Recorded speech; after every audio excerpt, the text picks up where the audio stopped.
السلام عليكم. الحمد لله والصلاة على محمد رسول الله. So inshallah we'll continue the third session of reading Ibn Khaldun. And so inshallah we talked about that Al-Muqaddimah that we are studying is basically book number 1 of a much larger book, and it was never meant to be independently studied by itself. So it is the theoretical introduction to his history book, and that it is only book number 1 plus a short introduction about the science or the discipline of history. We saw that in the first, the book that we are reading, it has 6 chapters, and last time we talked about the first chapter, في العمران البشري على الجملة, which basically talks about human civilization generally speaking, and we might even say human sociology generally speaking. Now he will become the second step is that after his general introduction and talking in the first chapter about especially the climate and the physical realities that surrounds human beings, and now he will be specific about talking about a very specific shall we say what he calls al-Umran al-Badawi. So I will read the title, في العمران البدوي وذكر القبائل والأمم المحشية. So al-Umran al-Badawi, it is not, it's a little bit challenging to translate. For example, there was a previous translation which is still used. They called it the Bedouin civilization. And the problem with such a translation is that Ibn Khaldun, when he used the term Badu, he doesn't mean it as an ethnicity. He means it as a lifestyle, as also almost a mode of production in economy. So that's why when he talks about Bedouins, he will include people who live in different continents. For example, he will talk even about the Slavs in Europe, in Eastern Europe. So the Slavs, the most representative now state or ethnic group of the Slavs are the Russians. So he considered them Badu. So definitely he doesn't mean Bedouins in the ethnic sense. He talks about the Turkmens in Asia also as Badu. So for him, Badu is what's the main thing to know about them, that these people by default, they do not live in cities. Okay, so he's studying human, shall we say, human settlement without insisting on architecture outside cities. And said وذكر القبائل, so we'll be talking about tribes and what he calls الأمم الوحشية, which means nations, groups who live in the wilderness. Okay, so sometimes it's tempting to translate it as savage nations, but obviously that's a very strong term. So there is an element of wahsh there in the sense that they live among wilderness.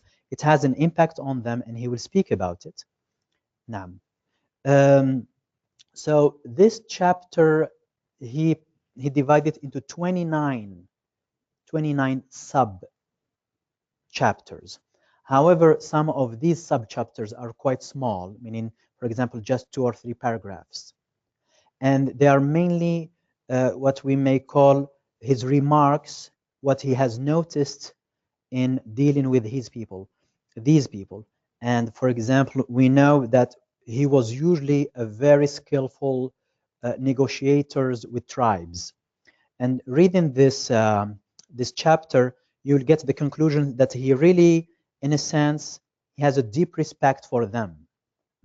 He doesn't always like what they do, and he's very clear about it, but he has a respect for them. Now, now in the first subchapter, which is في أن أجيال البدو والحضر طبيعية. The word أجيال here, by the way, so just to say something, in modern Arabic, usually أجيال means generations. That's a possible translation, but here he means as either ethnic groups or just peoples. Now, And before we go to this first subchapter, I would like to add something about the big title of the chapter, في العمران البدوي وذكر القبائل والأمم الوحشية. That what he does here is something a little bit similar to what we call in modern times. There is something, probably some of you are familiar with it. It's called ethnography and also ethnology. And ethnography and ethnology, so which basically the study of ethnicities, in this, it was very popular, especially in the 19th century and the early 20th century. And in ethnography and ethnology, usually the difference between ethnography and ethnology, that ethnology has more theory in it. Ethnography is mainly a lot of work amongst native people. You go there, you describe what they are doing, their lifestyle, and so forth. And it was very popular in the sense that a lot of colonial powers, they usually funded and helped these scientists to go, usually before colonization, because they provide immense and valuable what we might call intelligence about who are these people, how do they function, and so forth. But also after the colonization itself, it continued for a better administration of these colonized people. And there is more to it. Now, ethnography and ethnology is usually considered just part of anthropology, especially what's called social anthropology. And because partly because of that colonial heritage. What's here, but some of the methods and even the theories, not the theories, the theoretical structure that's used in ethnography and ethnology is, to some degree, you can see precursors of that in what Ibn Khaldun is saying. And we'll see one or two examples of that. So the first chapter. So here I have a quotation. I would like to read it because I think it's an important quotation. And then we'll translate it and we'll say a couple of things about it. So in this chapter, for example, right quite in the beginning, he would say, اعلم أن اختلاف الأجيال في أحوالهم إنما هو باختلاف نحلتهم من المعاش. We'll stop there. So basically, you should know that the difference amongst people in their conditions is based on the difference about their economic lifestyle, meaning their mode of production. So the economy is key in understanding how people behave in a general sense. And here this is something that we have seen a little bit in the previous chapter, that Ibn Khaldun will spend a lot of time talking about physical realities of people. So it sounds really almost materialistic. And only in the end, he will tell you, okay, now that you got this, you have to know that there is another component that usually guides this. But the other component, shall we say, we'll call it moral or spiritual, needs the physical reality first. Now, so here Ibn Khaldun, for him, the economy, the lifestyle, the mode of production is key in understanding how people behave. Now, then he will continues, فإن اجتماعهم, so they're coming together, إنما هو للتعاون على تحصيله. So the purpose is that to cooperate, to help each other to obtain that. والابتداء بما هو ضروري منه, so they will start with what's necessary from it, وبسيط and simple, قبل الحاجي والكمالي, before the other, basically we'll call it before what's beyond the necessities, meaning ultimately the luxurious. Now, and here some of you might have noticed that he's using basically what we might call usuli terminology, daruri, haji, kamali. And for him, this is very important because he will be talking about later and how he will, this framework, this usuli from framework will be reflected for him in the reality. this is just an example. For example, ad-daruri for him are what we call al-badu, and he will define them. That's people that rely on two things, basically agriculture and animal husbandry. Okay, then ad-daruri wal-kamali, which is reflected basically in the hadar, in the cities, where there is also a sana'a, crafts, and itijara, trade. So also in this quotation, you can see that he will be using also, for example, the expression basit, which is basically a mantiqi, is from logic, a mantiqi concept, meaning that what's coming later will be more complex. And incidentally, in anthropology, we talk, as we mentioned before, about complexity, about social complexity.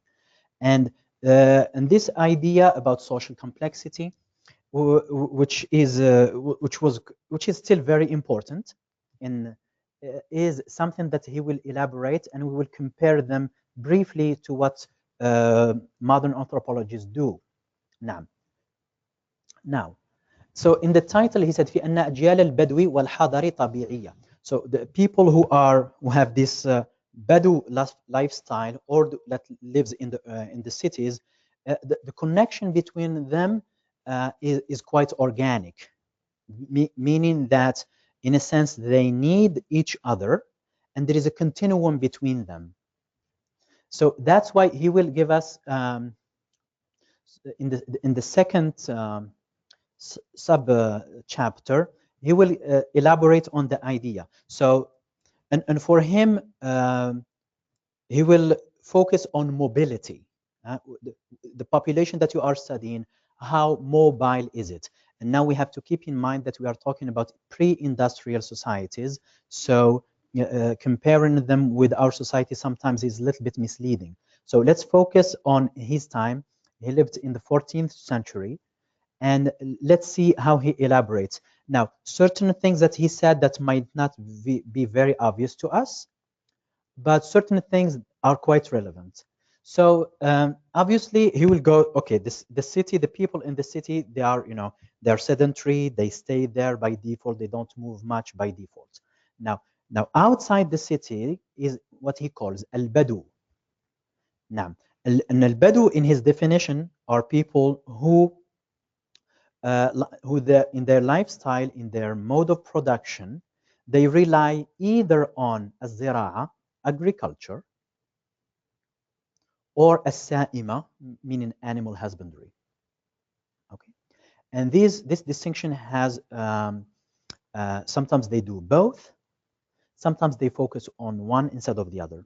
And he will say, okay, so people who do zira'a, so they do agriculture and different for example, plants and whatnot.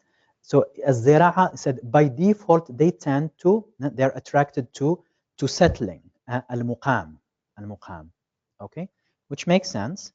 So they are settled, but they are outside cities. Then he will continue. Now, there are people who focus on a sa'ima, and here he distinguishes between two groups, what he calls a shawiya.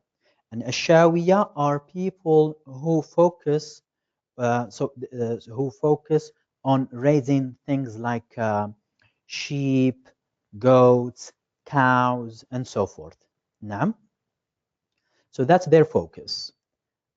Then there is the other group who focus on al-ibil, camels.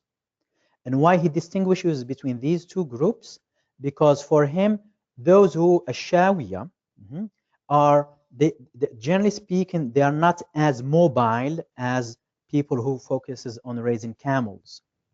So Ashawiya, for example, even if they are mobiles, for example, there is sometimes there is a seasonal migration, what's called the they are called transhumans, meaning, for example, sometimes they go to pasture.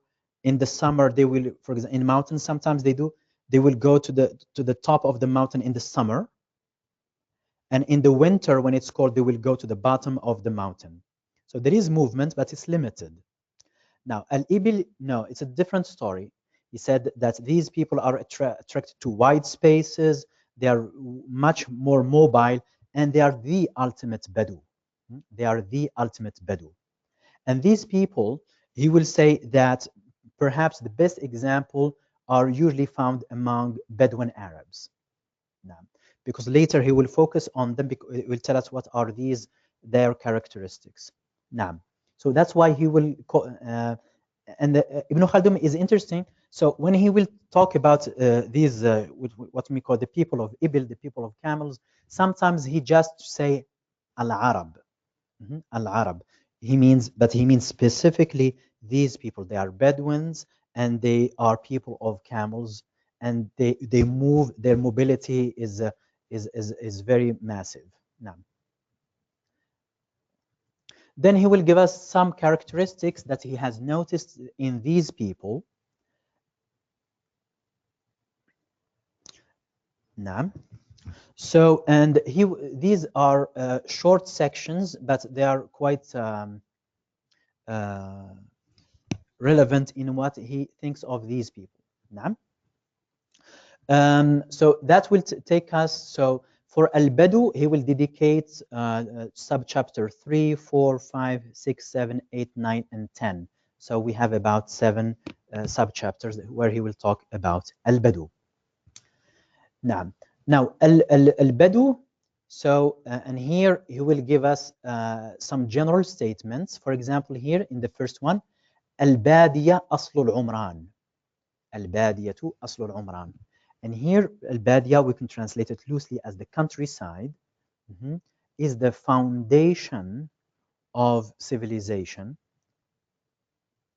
and wal amsar, and cities, meaning, so this is a basic fact in human geography, cities cannot exist without a surrounding countryside. That's just for their basic necessities, food and so forth. Now, not only that they are the foundation, you will make what we might call a chronological conclusion, meaning it has to do with time, with history. He said, في أن البدو أقدم من الحضر. So in human history, البدو أقدم من الحضر. People lived in the countryside before there were cities.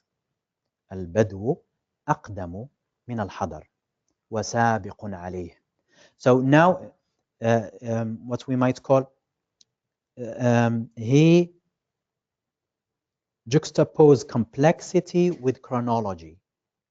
The more complex it is, the more recent it is. The simpler it is, the older it is, which is basically how modern anthropologists and sociologists think.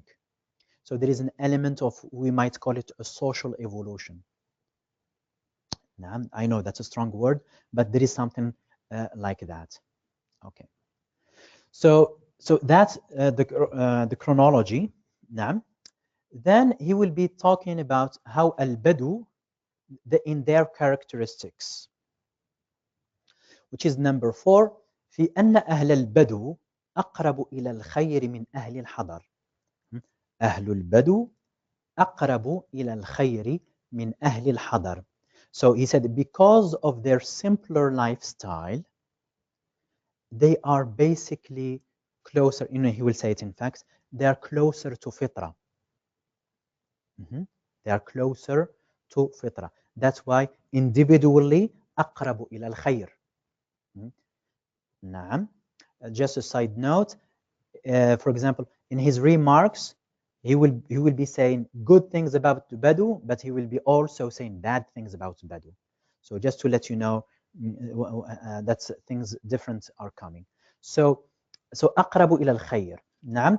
And here is a quotation that I will read. And he said, وأهل البدو إن كانوا مقبلين على الدنيا مثلهم. So, and the people of Badu, people of the countryside, even if they are also interested in dunya, مثلهم, like the people of cities, إلا أنه في المقدار الضروري لا في الترف. However, their إقبال for dunya, their interest in dunya is in المقدار الضروري. Remember what we call the usuli terminology that he used, الضروري, that البدو, they are focused on ضروري. In fact, there is a term which is a little bit similar to it. So sometimes you heard of what's called a subsistence economy, meaning, for example, a little farmer will produce only what they need because they can't produce more, but their focus is survival. Of course, they don't want their families to face starvation. That's their first concern. If there is more than that, that's good.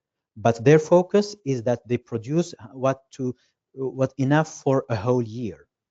So that's a little bit related to al-miqdar al-daruri.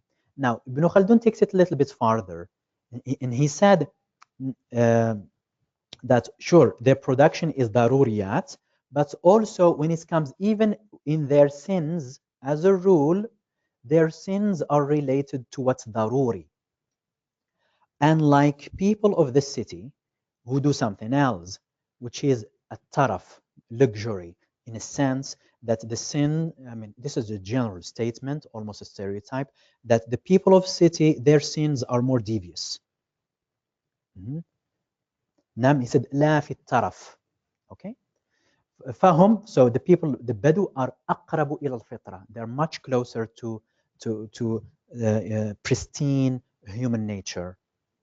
As a consequence, فيسهل علاجهم عن علاج الحضر. So reforming them is much easier individually, is much easier than reforming the people of cities. نعم.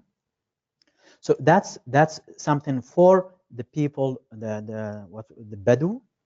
Another thing that he likes about them, في أن أهل البدو أقرب إلى الشجاعة من أهل الحضر. That the people who live outside cities, as a rule, they're much braver than the people of city.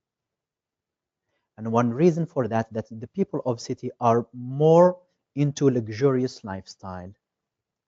Okay, نعم. And that that they usually don't rely on individually, they don't rely on themselves for their own defense, unlike the people who live outside the cities. In fact, here it's if we want to bring it to our society somehow, you might have noticed that generally speaking, in places where population density is much lower, much less, and the rural life is more common, they tend to be pro-gun. So it seems there is something similar to what he's saying.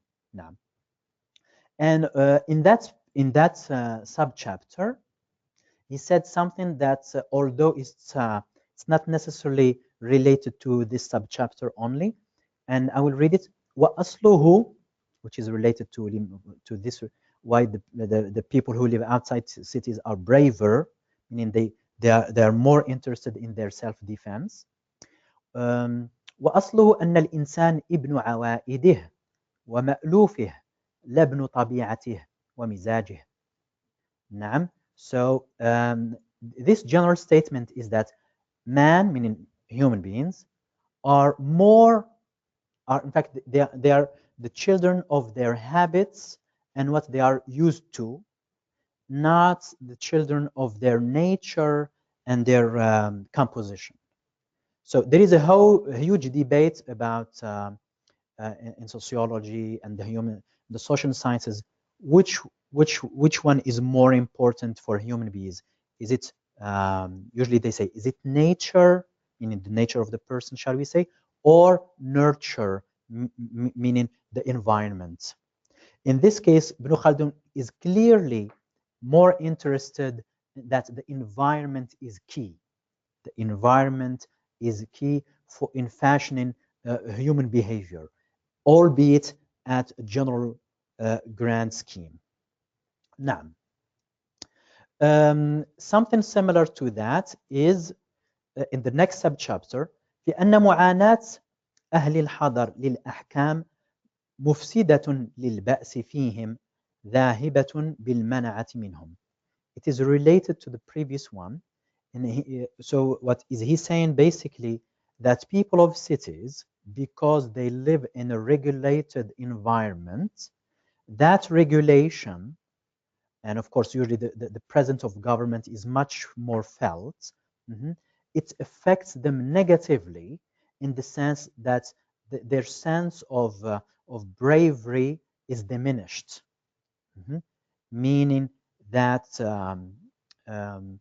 generally speaking, people of cities, they rely on the government for their defense, and sometimes it goes too far, at least for Ibn Khaldun. Naam. For example, in modern states, almost one of the definitions of modern states that it monopolizes violence. You are not supposed to be violent. That's the rule. Naam.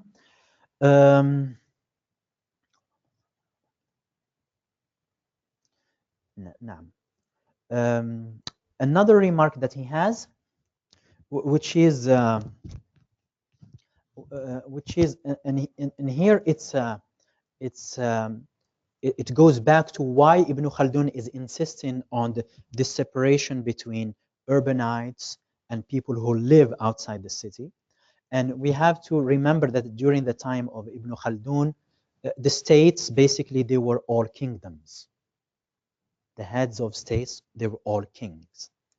And he's trying to explain socially what's going on, from where these kings are coming, okay?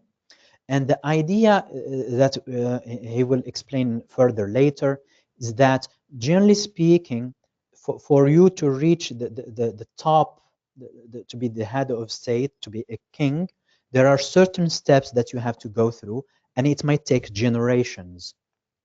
And he said that, first of all, physically, you need to be able to overcome and overwhelm your enemies or your competitors, the competition.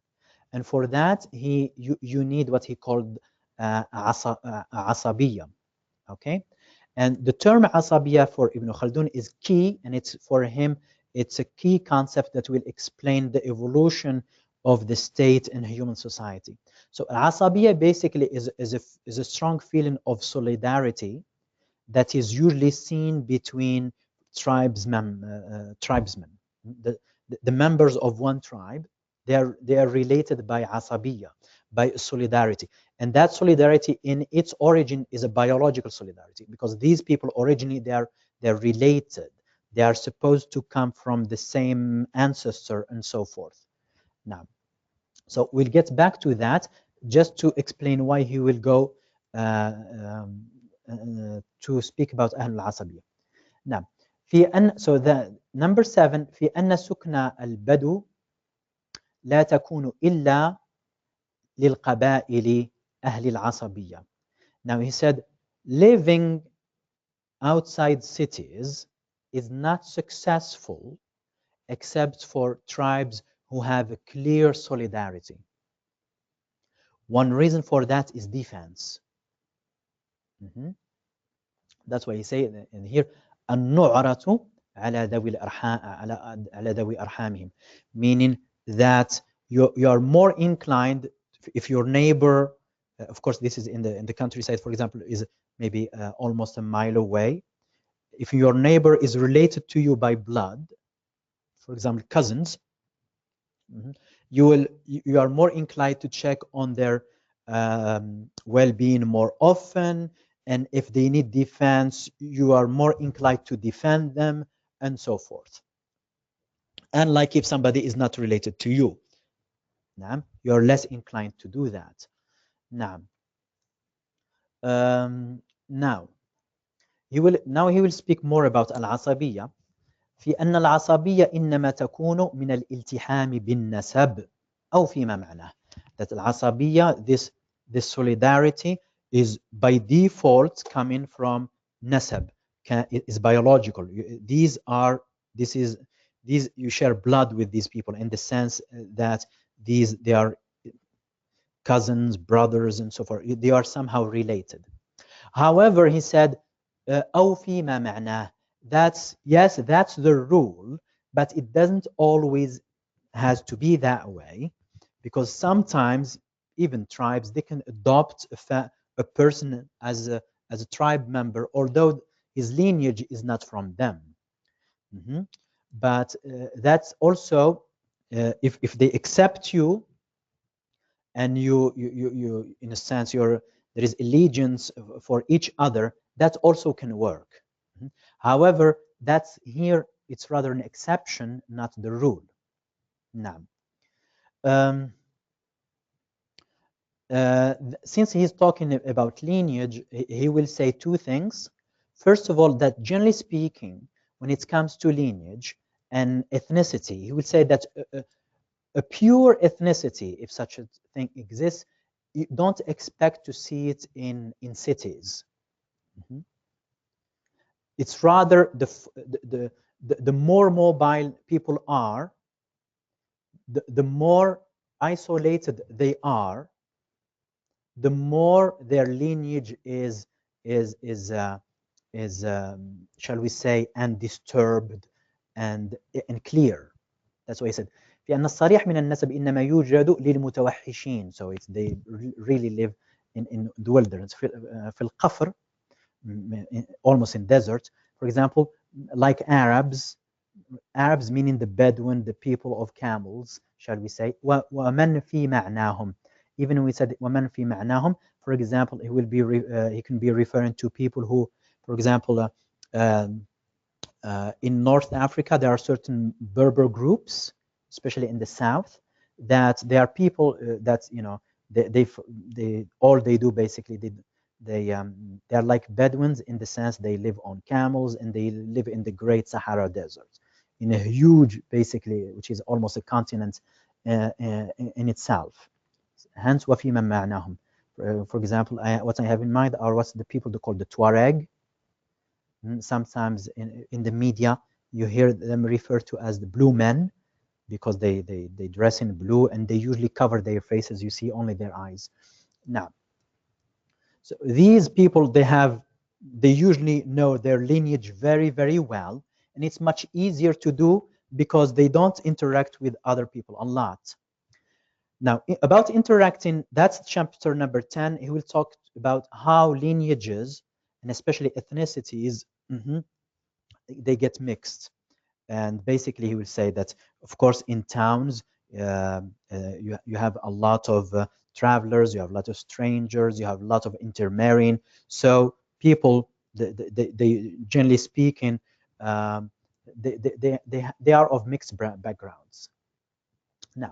Now that's about al-Badu. After that, he will move to the concept of riyasa, which he gives chapter 11, 12, 13, 14, 15, and 16. Now, ar-riyasa, what he means by ar-riyasa, generally speaking, you can translate it as leadership. And here he will leadership here is distinct from al-mulk, ar-riyasa and al-mulk. One main difference between al-mulk or kingship is that kingship, generally speaking, the authority is usually based on power, on force. Riyasa, not necessarily. There is that, but there is also some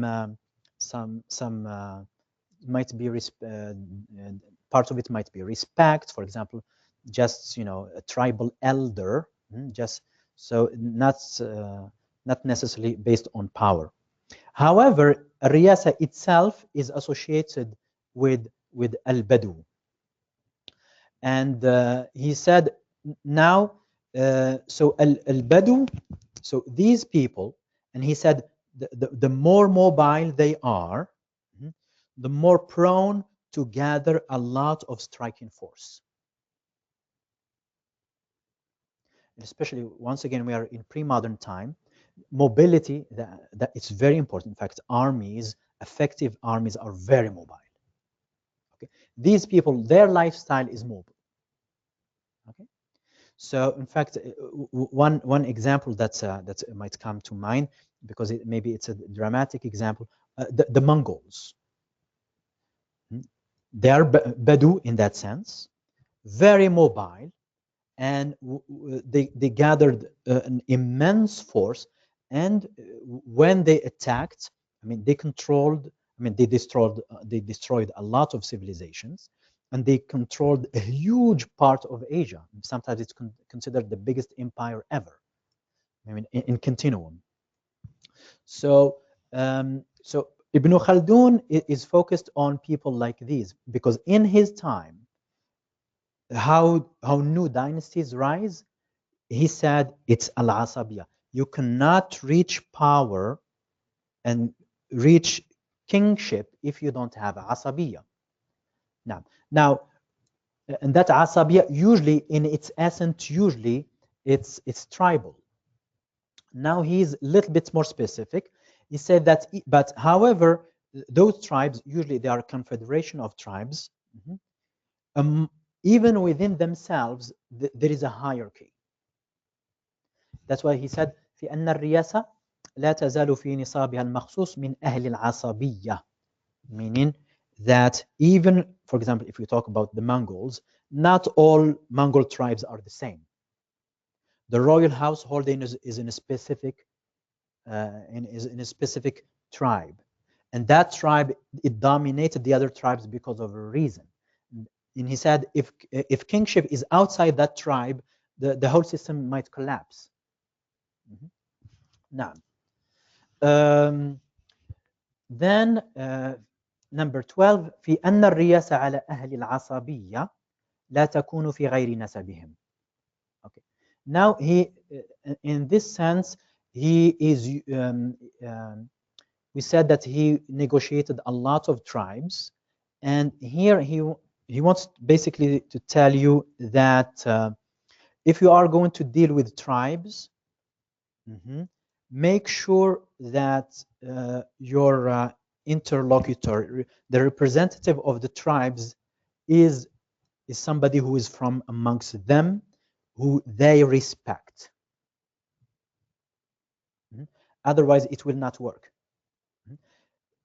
It's almost saying that you have to speak with their natural leadership. Don't impose on them something that's not from amongst them. Otherwise, it doesn't work. And here, I think, if I'm not mistaken, that in a sense, it might help us understand, for example, why Quraysh? Why Quraysh? Because the Arabs, they already looked up and they respected Quraysh before Islam. Okay? Now, the next remark that he said, في أن البيت والشرف بالأصالة والحقيقة لأهل العصبية ويكون بغيرهم بالمجاز والشبه. Okay? The key quote that I would like here is العصبية التي هي ثمرة النسب وتعديد الآباء. He said that lineages, at least from a political perspective, and counting so many fathers, what's the fruit of that is al-asabiyya, is the solidarity. Now, why he's saying that? Because he will disagree with some people that, for example, he said they live in cities and they start counting their forefathers, and he said that's meaningless. That's meaningless. Okay, and here he will disagree with Ibn Rushd. I will read it inshallah. وقد غلط الوليد بن رشد في هذا. So he is disagreeing with Ibn Rushd. والحسب, this is a quotation from Ibn Rushd, starting from here. والحسب هو أن يكون من قوم قديم نزلهم بالمدينة. He said الحسب, which is here, it has an element of status and prestige, is that the person is from people who settled very early on in a city. So Ibn Khaldun, not Ibn Khaldun, Ibn Rushd is probably thinking of something else, but regardless, Ibn Khaldun disagreed with him. He said that doesn't mean much in a city. Because if you yourself, even if you are descendant of those people, you don't have political power or some kind of a power, it doesn't mean much. نعم. 14. So these are probably from his reading of history. في أن البيت والشرف للموالي وأهل الاصطناع إنما هو بمواليهم لا بأنسابهم. And here he will give the example of Al-Baramika. So Al-Baramika are a family of wazirs that were during the time of Al-Abbasiyun, and they gathered a lot of power. And he will say, yes, Al-Baramika, before Islam, they were associated with some kind of religious leadership for al-Majus, the fire worshippers. But he said that's not the reason why they gained prominence during the Abbasid time. He said what's their prominence came from their closeness to the Abbasids. That they, at least in the beginning, they really competed and they strived in a sense pleasing the Abbasid. That's why they trusted them and they gathered a lot of prestige and wealth and so forth. Now, then he gave a rule which is quite interesting. He said في أن نهاية الحسب في العاقب الواحد 4 آباء. So he said that generally speaking, as a rule, not always, as a rule, the 4th generation will start destroying, for example, if there is a dynasty, generally speaking, it takes only 4 generations before the state started collapsing. And he said that generally speaking, this is what happens. Al-Ajyal al-Arba'a, Banin, so the first generation are those who founded the state or the dynasty. So they really fought for it and they really appreciate their allies. They know who are the enemies and they know how hard it took to build that dynasty, and they will definitely defend it. That's the first generation. Then the second generation, Mubashir lahu. The second generation, they witnessed part of that. So they do have some knowledge. However, they are not as they are not the founding fathers of the dynasty, shall we say. So they're a little bit less, they're a little bit more relaxed in now. Then the third generation, and he called it just muqallid, in the sense that the third generation, it didn't witness the founding of the dynasty, so they just have a tradition. And the 4th generation, what he called the hadim. He said, generally speaking, the 4th generation, they take things for granted. They think that they rule because it's the natural order of things, as if their forefathers didn't really fight for it and they have to fight for it also. So, and these people, they will get into luxurious lifestyle and they will start slowly not paying attention to how they should safeguard their rule. And that's the beginning of the end. Now, it might be a little bit simplistic, but he's giving you that there is a progress, and that's it's something to be considered in reading history. Now,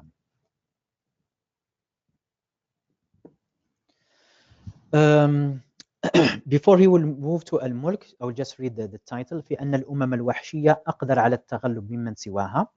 So we have already talked about this, that people who, nations who originally lived in the wilderness, that they are much more able to fight people of a different lifestyles, and that when they face each other, they usually win.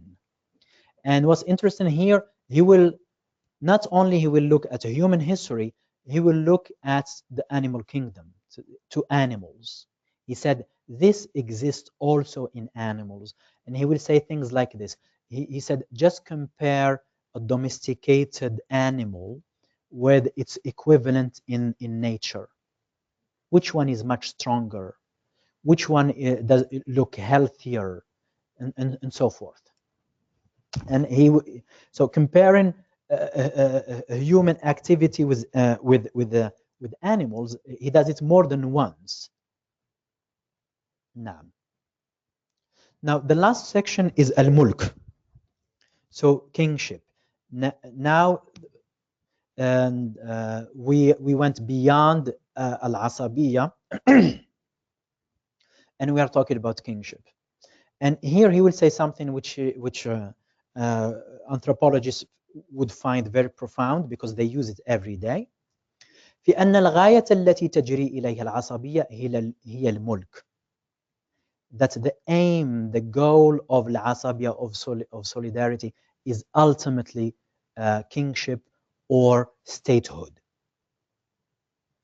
Now, in modern anthropology, the usually human society is ranked in about roughly 4 kind of groups, from the smaller to the bigger being the state. So usually they talk first, the simplest grouping are usually called bands. They think, you know, these people are just, you know, they are usually counted in tens, and these people, they are usually hunter-gatherers. They don't even they don't even they are not involved even in things like agriculture or animal husbandry, and they are perceived to be egalitarian, that they are basically, there isn't any significant economic difference between its members. Then they go a step ahead, and usually they will start about a tribe. A tribe which is much bigger, and there is a difference, for example, but usually it's not major at all. So you might have some kind of leadership, but it's usually based on difference, or it's not something that is by necessarily violent.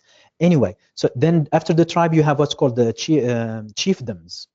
Chiefdoms, you can conceive of them as tribal confederations, so it's much bigger than a tribe, and it's more complex, and it's definitely, they talk about stratification, meaning you have social stratas, you have you have poor people, shall we say, you have people of middle income, and you have rich people. Okay, then you have the ultimate is the state. You have a state. Now, so this complexity, it goes from the simpler to the more complex, but like Ibn Khaldun, they give it chronological order. That this is the history of humanity. Okay, what's interesting that the first one, what they call the band, they are egalitarians, and usually, for example, it's debatable, but for example, Marxists, they really focused and advocated this, that the origin of humanity is egalitarian. Now, في أن الغاية التي تجري إليها العصبية هي الملك. Now, he said that's the ultimate aim, whether it's conscious or unconscious. If you leave the asabiya evolve, it will go in a form state whenever it can. So that's why he said imma bil istibdad, meaning if they can defeat the previous dynasty, they will do it. If they can't, they will stay aside until hoping for a good moment. Sometimes the state itself notice this, and one way of doing it, they will incorporate them in the states. They will use them. Okay? أو المظاهرة. And I think he gave examples like, for example, how in the Islamic history, how al-Abbasiyun, they will, for example, incorporate the Turks, which ultimately will gain kingship. نعم. Now, since he's talking about kingship, he will be talking about things that are a threat for kingship. And he said في أن من عوائق الملك حصول الطرف وانغماس القبيل في النعيم. He said that the moment the founders or their progeny start being interested more in a luxurious lifestyle, that's it. That tells you that the state has probably reached its pinnacle and there is trouble coming. إلى أن تنقرض العصبية. نعم. Another thing about الملك that doesn't help ملك في أن من عوائق الملك المذلة للقبيل والانقياد إلى سواهم. This is here he just say that people who live for a long time under the authority of another people, generally speaking, those people don't expect them to reach kingship themselves. And here he gives an interesting example. He talks about Banu Israel after with Musa alayhi salam. And he said that one reason perhaps why they refused to fight when Musa alayhi salam led them, they told him, idhab anta wa rabbuka faqatila, the ayah inshallah. He said those people, they lived so long in slavery that it's became, although victory basically was assured for them, they just refused. And he said that's why the 40 years in the desert, that will allow a new generation who live in the desert, and they will be in a sense Badu, because it's the Badu who are able to fight for sovereignty. Now,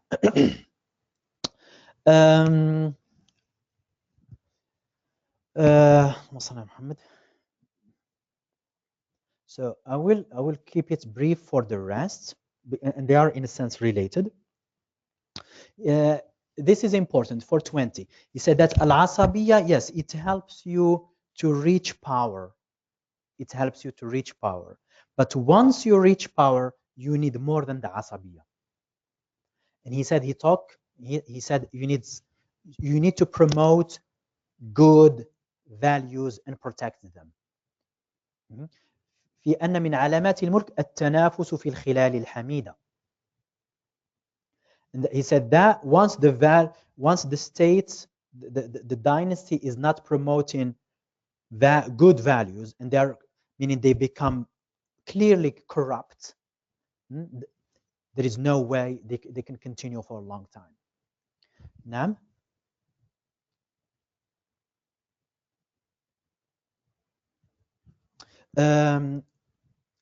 Here I would like to go to 23, because it's something that it's quoted quite often, and it has its importance. He said في أن المغلوب مولع أبدا بالاقتداء بالغالب في شعاره وزيه ونحلته وسائر أحواله وعوائده. That the defeated people are fascinated always with imitating the winners in all their aspects. Their dress, their ideologies, and their tradition. Why he said الاعتقاد الكمال? Because they believe, they see in them they defeated them because they have some kind of perfection. Okay. What's interesting, he will give an example. He will be talking, and he gave an example about the Andalusis. In his lifetime, Muslims still live in Andalus, especially in the south. But he says something that sounds for the lack of better word, prophetic in the sense that it also talks about the future. And so كما هو في الأندلس لهذا العهد مع الجلالقة فإنك تجدهم يتشبهون بهم في ملابسهم وشعاراتهم والكثير من عوائدهم وأحوالهم حتى في رسم التماثيل في الجدران والمصانع والبيوت. So he said an example of that is in Andalus in our time with Al-Jalaliqa, or what's called the Galatians. So they are native Iberians, meaning in the Iberian Peninsula. So that will be northwest of Spain. Mhm. From where you get the word also Portugal.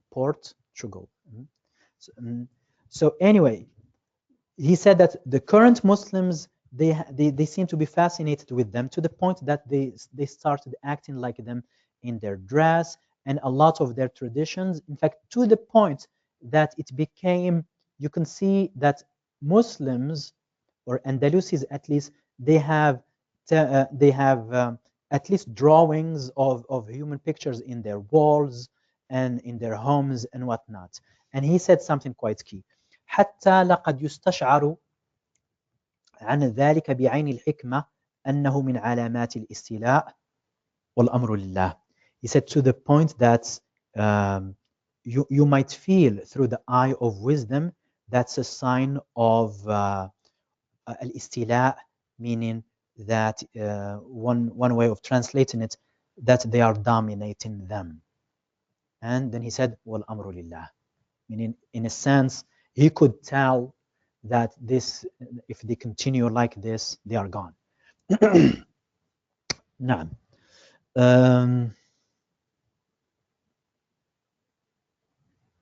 One last thing before I conclude, inshallah, is that a nation that is defeated, it will start perishing very slowly. And what's interesting, he said, this happens in the animal kingdom also. He said that a lot of wild animals will not have progeny in captivity. And just to emphasize that this comparison with the animal kingdom, he does it more than once. Now, the last section, he talks about Al-Arab, and Arab in the sense of the people who are basically associated with raising camels in the desertic areas. And he will just give some some remarks about them, that these people, when they control an area, they usually control plains. And they usually, because of their lifestyle, they will the areas that they will control, they will misuse them in the sense, for example, they will not have a lot of respect for a complex civilization.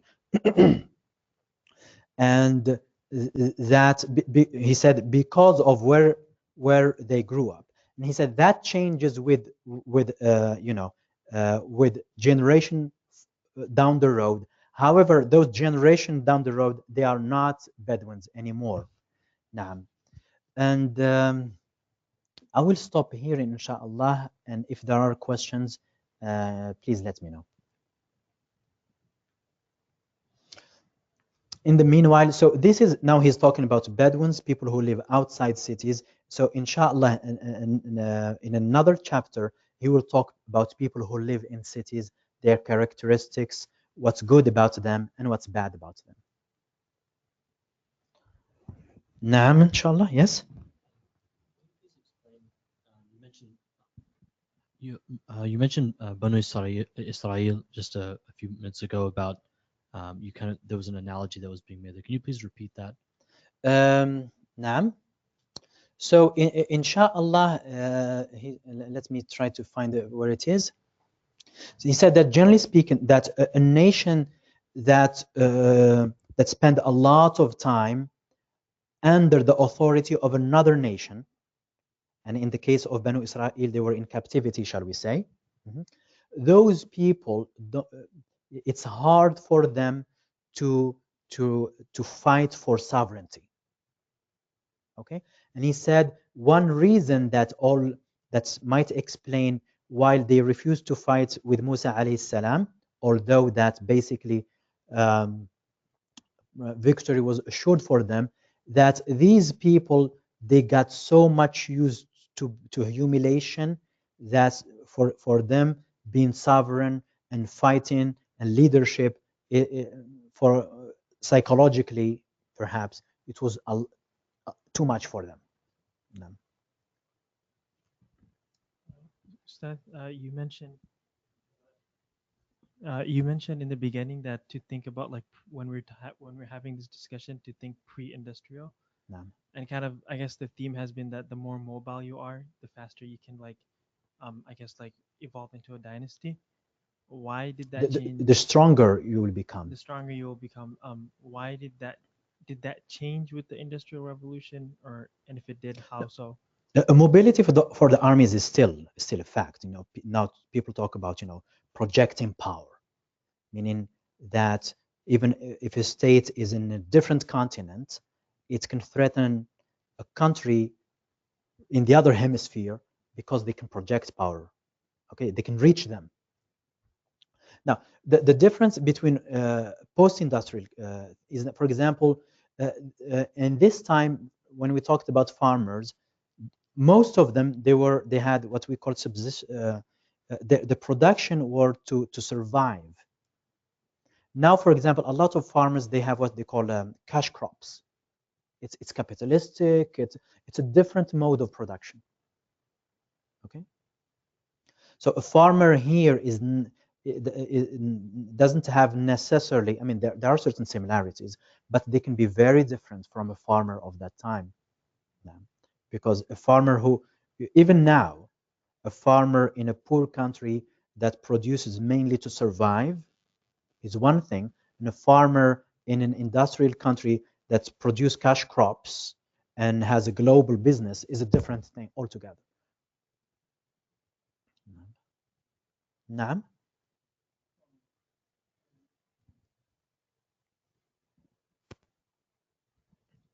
I have two questions, but you can only answer one if you want to. So in terms of leadership, did Ibn Khaldun believe that through culturally you can take over a country? So even though you're not physically taking over a country, but your cultural and values being put into that country will allow you to actually rule over it. So yeah, it definitely help. Yes, okay. And usually it's, shall we say, if we go with his line of thinking, usually that's a first step. And then the second question was, I was wondering, what was Ibn Khaldun's thought about political quietism, especially in reference to the fact that he was part of kingships where they were overthrown.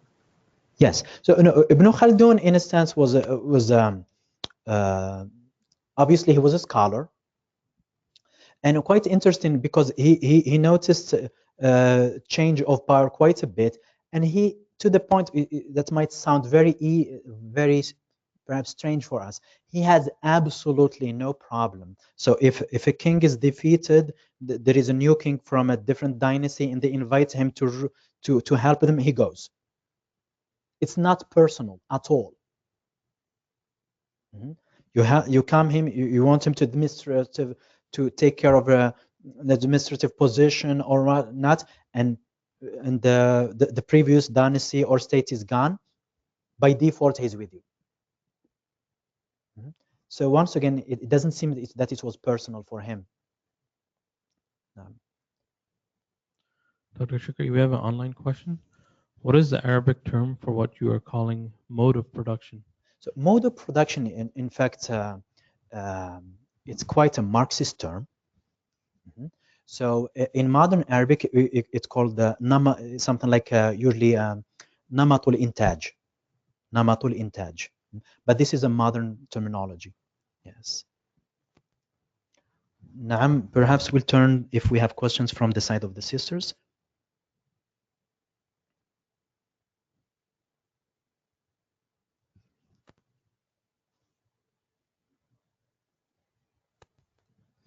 Okay, if there are no more questions, thank you for coming in this cold day, and assalamu alaikum.